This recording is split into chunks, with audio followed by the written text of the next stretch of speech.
Back to the Rick Smith Show. We're here in Washington, D.C., the Omni Shoreham Hotel. People's actions rise from protest to power convention, their first convention. What we're doing is we're talking to business owners about the ACA. Healthcare seems to be one of the big issues at this convention. And while we're seeing the attacks in Washington and all of the right-wing arguments that it's just killing small business, I thought it'd be interesting to talk to some small business owners, which is why I've got Jim Hauser here. He's the owner of Hawthorne Auto Clinic out in Portland, Oregon. Jim, thanks for taking time for us. Well, thanks for inviting me. Thanks very much. So we hear this frame, don't we? It's killing small business, Jim. It's killing you. The ACA, Obamacare, it's a nightmare for you. Which is exactly the opposite, at least of our experience and the people I know who have other small auto repair businesses in Portland, Oregon, who are all trying to hire more. What we have is a shortage of staff and not killing small business. We had tremendous problems with health care premium costs before the Affordable Care Act. We have, at the time, we had 9 full-time employees. We covered the employees' health care, 100% of the premium, and family members, dependents. Well, good on you. Yeah. But from 2000 to 2009, our premiums went up almost 140%. Wow. Over double. See, but what we're told is that, everything was great before the ACA. Everything was wonderful, Jim. It was out of control, and there was no way to pass it on to customers.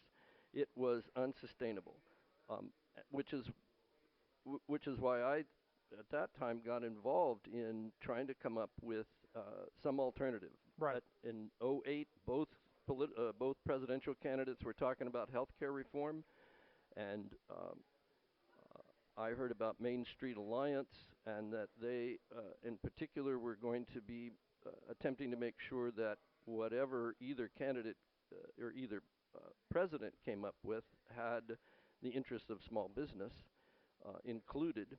And so I actually became quite involved, made some trips back here to D.C. to talk to our congressional delegation.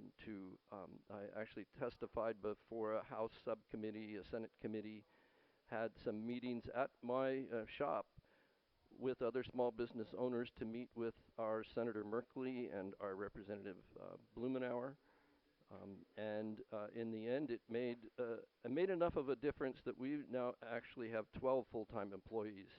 Our health care stabilized, actually went down slightly. Our premiums, which gave us the confidence to actually hire more people. So, well, let me get this straight, because I don't know that we've heard this story very often. What I hear from the right wing is it's a job killer.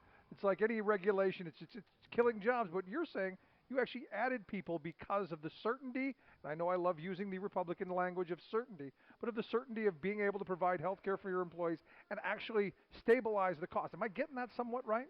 Absolutely. I have some documents upstairs in my room that show, and I'm prepared to show Congress how much our premiums have declined.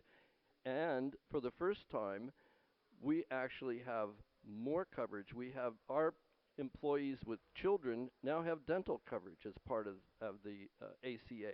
We never had that before. There's that list of 10 essential benefits, mental health coverage, all of these things, better coverage, lower premiums. But again, what you're telling me, Jim, and again, I like you. You're a good guy. You seem to know your stuff. But what I keep hearing on the news, I keep hearing from politicians on the right, is that all that stuff is, well, it's not there. The costs are outrageous. It's killing small business. The insurance isn't good. We're hearing all this stuff. Why are you telling me a different story? I don't know where they must be getting their information from. Russian teenagers putting out fake news. I don't know where they could possibly. They don't know small business owners. They don't run a small business. It's pretty clear. Right. Let me ask you this: had the ACA not passed in 2010, had this Obamacare, Affordable Care Act, whatever, had this not passed, what would it mean for your business? Because you pointed out from 2000, 2009, well over 100% increase. I can't imagine that would have stopped had the ACA not passed. What do you think would have happened? Well, what we would have had to have done, and it would have been really hard to do because our full-time staff not counting the ones we just hired, had an average tenure of about 16 years.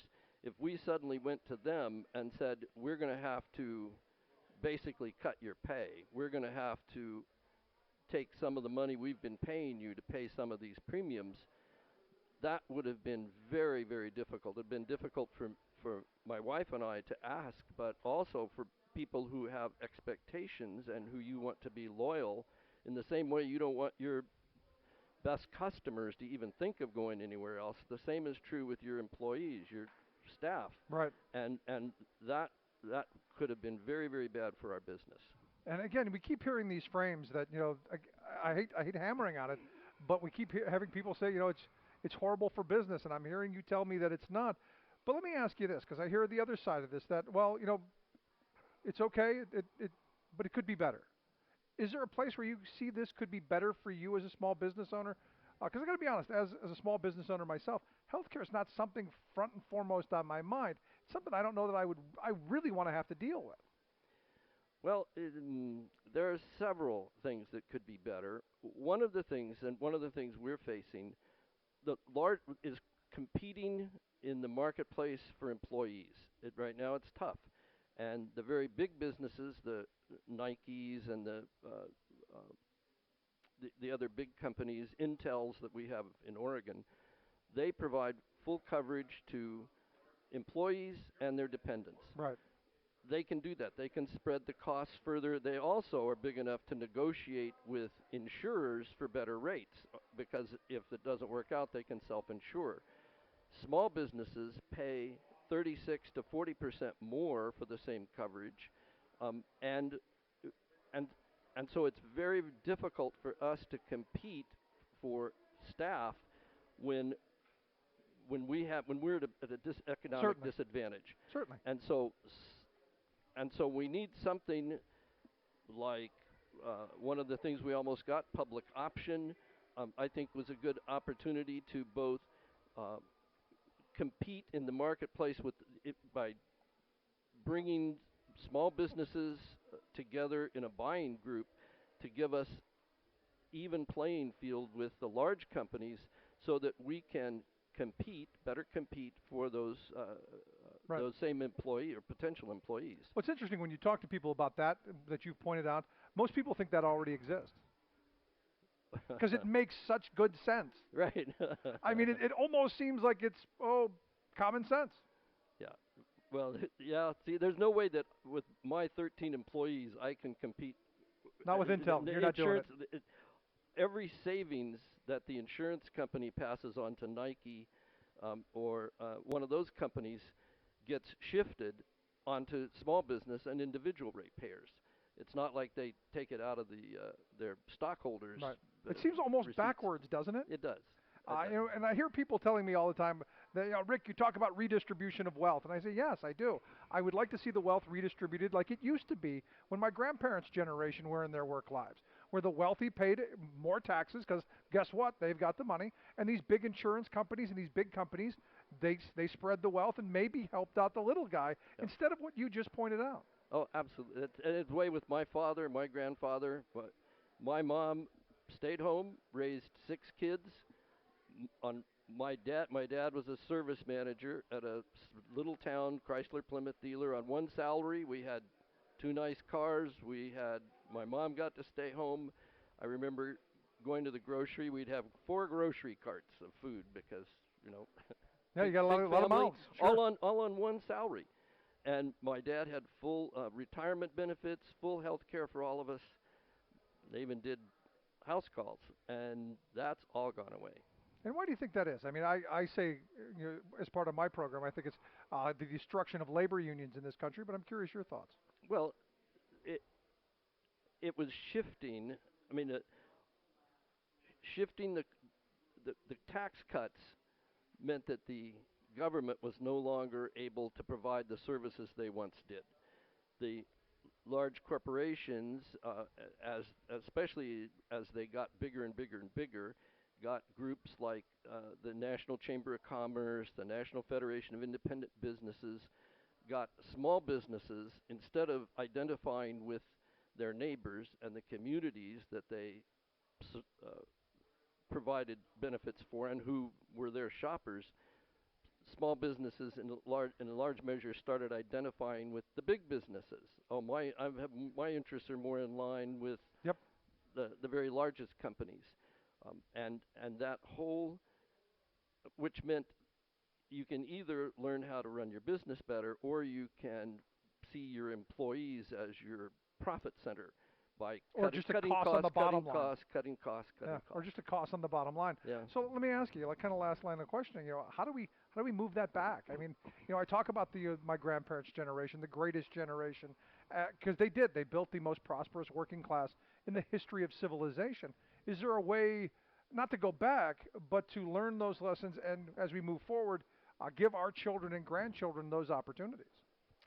Well, not because I was there, but reading about, for example, the 30s and during Franklin Roosevelt's period, where we had labor movements, mass movements, community movements that were large enough to influence the president and the Congress to make the changes, the structural changes in the social safety net, in things like supporting unions, that, I mean, and maintaining a tax rate where the risks were shared as well as the prosperity was shared through that period, which is what, like you say, with unions, with the kind of social movements that existed, we're able to make that transformation. And so I think the only way we're going to do it, it's not going to be from the top down. It's not going to be the president of the Congress. It's going to be because we build the social movements,